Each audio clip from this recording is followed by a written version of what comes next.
E aí, moçada, vamos de estequiometria nessa aula. O segredo é sempre, no cálculo estequiométrico, você ter a equação balanceada. O balanceamento significa que na frente de cada fórmula existe um número chamado coeficiente estequiométrico. E os coeficientes te dão a proporção em mols entre o quanto reage e o quanto é formado. Proporção em mols. Quando você determina a proporção em mols, você tem o campo aberto para você resolver a questão, porque você pode transformar a proporção em mols em proporção em massa, em número de átomos, em número de moléculas, em número de íons, em volume de gás, etc, etc, etc, etc. Carga elétrica, se for eletroquímica, energia liberada ou absorvida, se for termoquímica. Tudo começa com a proporção estequiométrica. Aí você tem os refinamentos, por exemplo, uma questão que envolva rendimento e assim por diante. Então, vamos aqui pegar uma questão que eu adoro. Eu adoro porque ela cita aqui um livro que eu escrevi. Mas vamos ao que interessa. Diz a questão que o cobre, presente nos fios elétricos e instrumentos musicais, é obtido a partir da ostulação do minério calcosita. Aí você se pergunta o que é ostulação?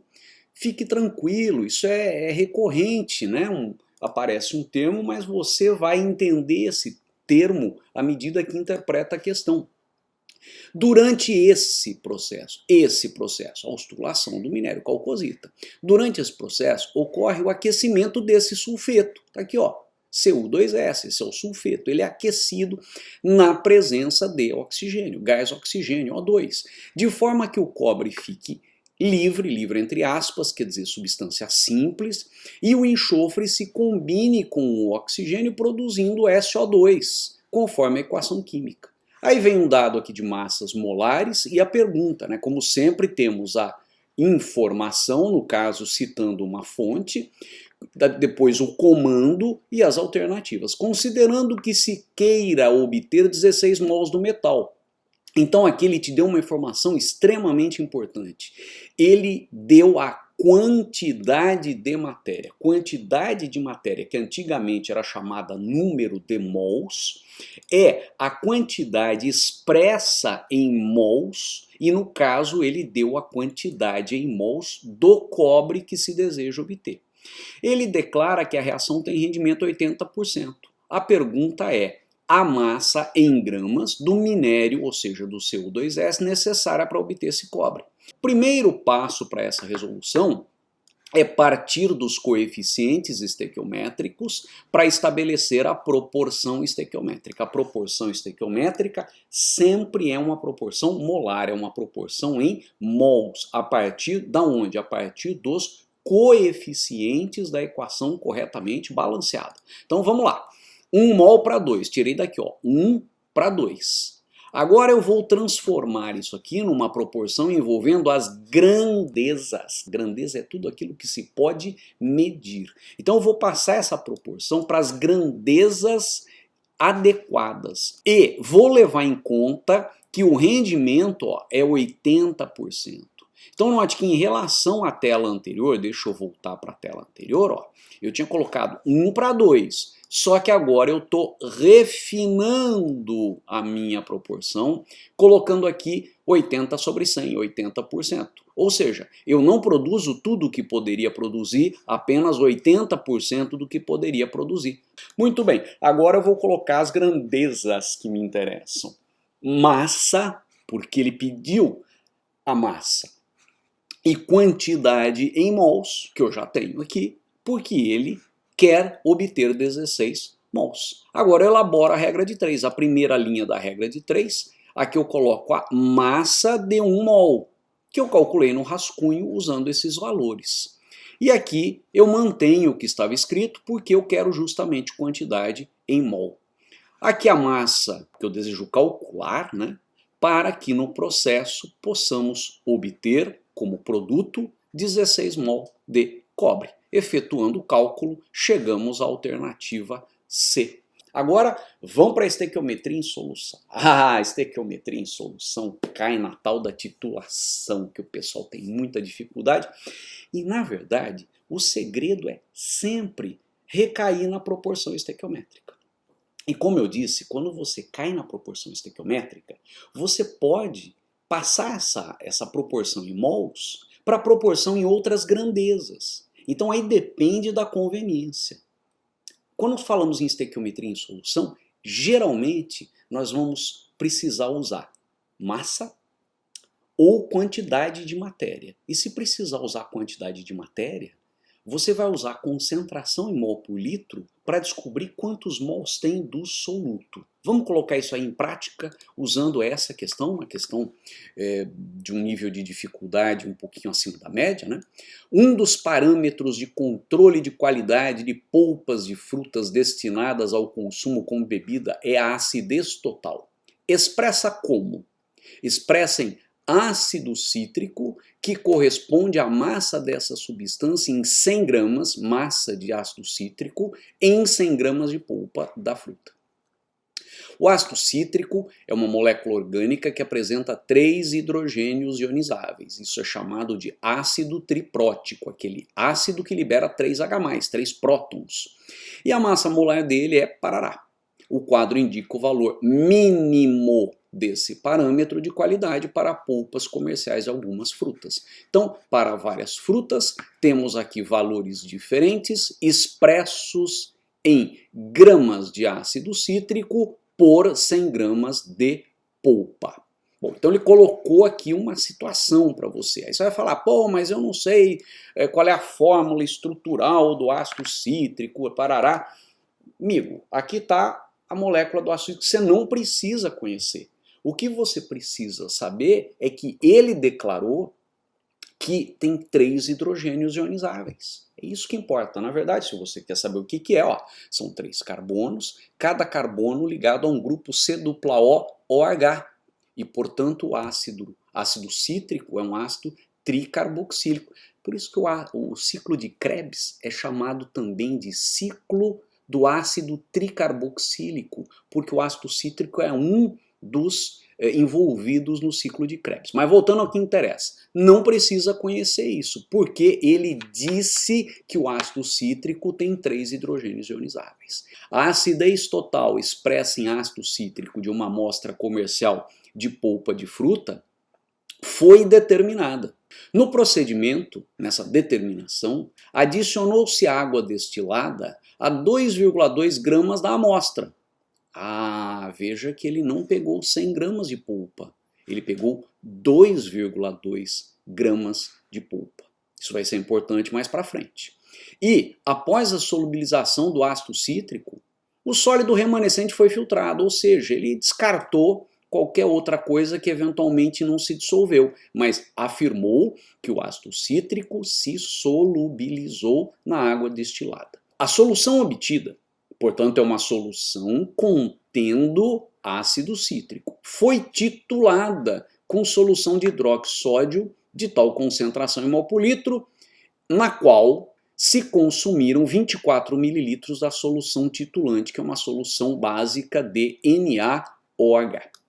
Bom, na titulação você tem um tubo chamado bureta com uma torneirinha em que você vai entregando a solução titulante, que no caso é essa solução que você sabe que é de NaOH e sabe qual é a concentração e sabe inclusive o volume que foi usado.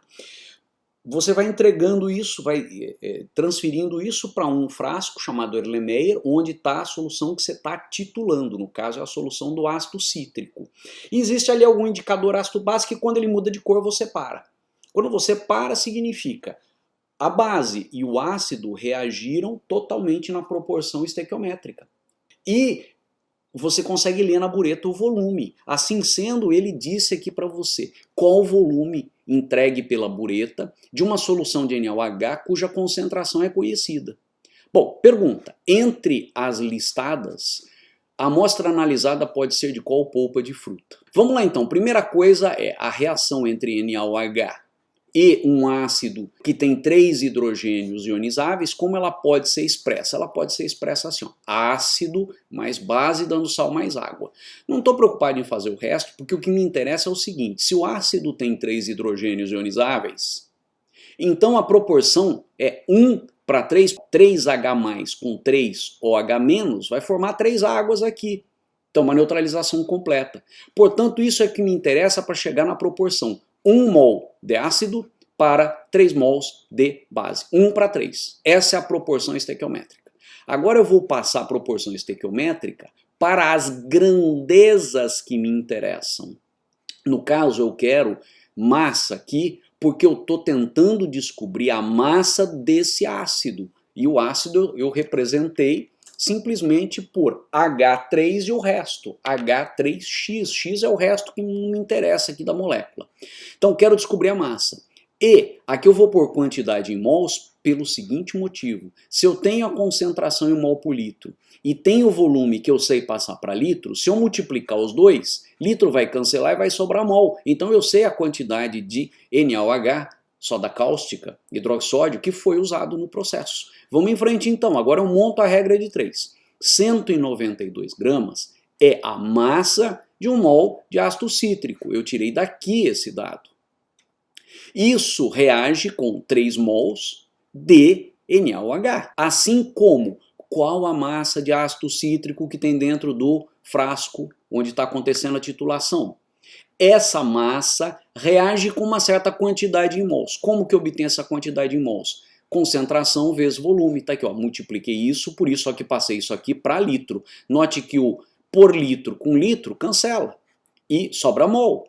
E aí o mol vai embora com o mol e essa massa vai sair em gramas. Efetuando, eu descubro qual a massa de ácido cítrico que estava dentro do frasco, do frasquinho onde eu fiz a titulação. Agora eu sei que isso estava em 2,2 gramas da polpa. Eu vou descobrir agora em 100 gramas, usando mais uma vez um raciocínio de proporcionalidade. Ó. Em 100 gramas de polpa, quanto terá? Ora, se em 2,2 gramas de polpa eu descobri que essa é a massa de ácido cítrico, em 100 gramas haveria quanto? Descubro isso aqui.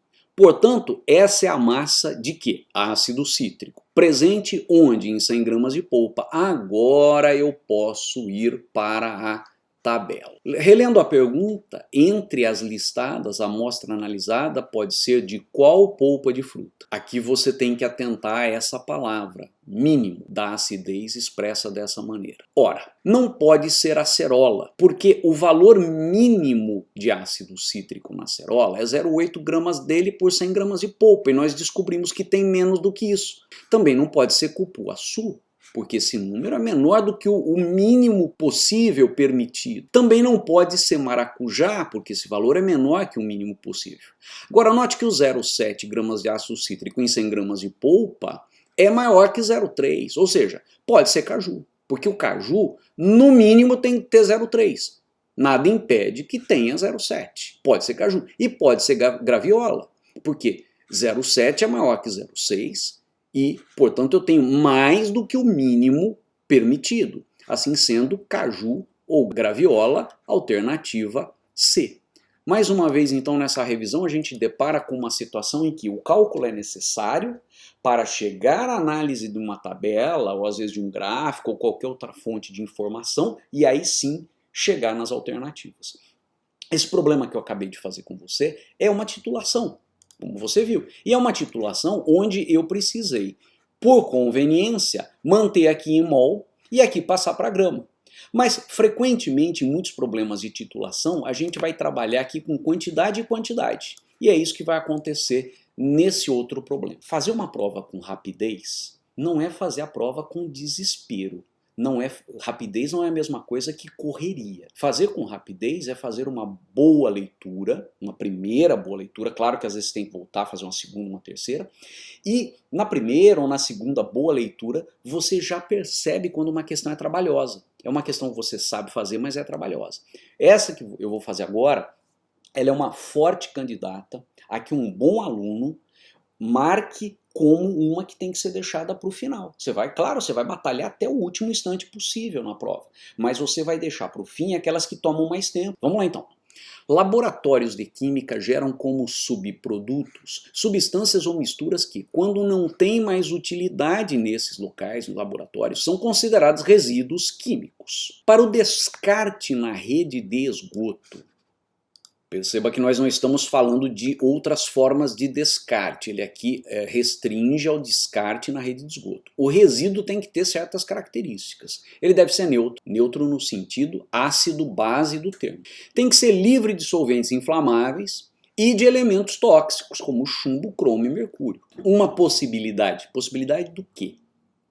Vamos continuar lendo para entender. É fazer uma mistura de dois resíduos para obter um material que apresente as características necessárias para o descarte. Uma possibilidade de viabilizar o descarte no esgoto. Então é fazer a mistura de dois resíduos para obter um material que tenha as características necessárias. Que características são essas? Ser neutro, não ter solvente inflamável e não ter elementos tóxicos.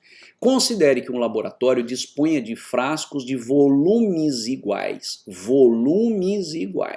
cheios dos resíduos listados no quadro. Qual combinação poderá ser descartada na rede de esgotos? Então ele te apresenta algumas combinações e ele está querendo dizer o seguinte: amigo, se eu misturar volumes iguais de 1 e 2, o resultado dessa mistura tem as características necessárias? Mesma coisa para os outros. Então a primeira coisa que me chama a atenção nessa leitura é a presença do cromo aqui. O cromo está proibido no resíduo. Então não adianta, eu posso fazer a mistura que for, os átomos de cromo se conservam, eles continuam lá. Então um está descartado, portanto a alternativa A vai embora. Essa não me interessa. Eu tenho as outras possibilidades. Agora eu vou me apegar à questão de solvente inflamável. São todas soluções aquosas, é o que está subentendendo. Então não tenho solvente inflamável. Agora que eu já levei em conta esses dois critérios, eu vou pensar na neutralidade ácido-base. E eu tenho soluções que não são neutras. Básica, ácida, que é o ácido acético do vinagre, e aqui uma solução básica. Olha que interessante, é um problema de estequiometria que pode ter excesso, porque se eu misturo volumes iguais, eu tenho que calcular as quantidades e ver se elas estão na proporção. Pode ter excesso. O que eu vou fazer é o seguinte, lembrando que a concentração em mol por litro é mols do soluto por litros de solução. Mols do soluto por litro. Abreviadamente a gente representa aqui por N1, umzinho quer dizer soluto, e aqui simplesmente por V, V quer dizer da solução. Então mols de soluto por volume da solução. Esse volume está dividindo, eu passo para cá multiplicando, chego nessa expressão. Essa expressão é fundamental para muitos problemas de cálculo estequiométrico em solução. Por quê? Porque ela te permite, a partir de dados da solução, isto é, concentração em mol por litro e volume, descobrir quantos mols tem.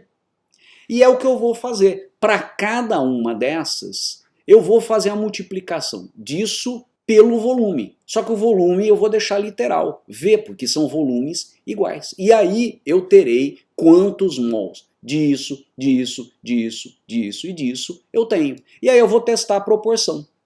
O próximo passo é levar em conta, já jogamos fora a alternativa A, que nas outras alternativas a reação se estabelece com uma certa proporção. A monoácido monobase, proporção 1 para 1. Aqui é um diácido com uma monobase, eu preciso dois OHs para reagir com os dois H+ aqui. Então a proporção aqui é 2 para 1.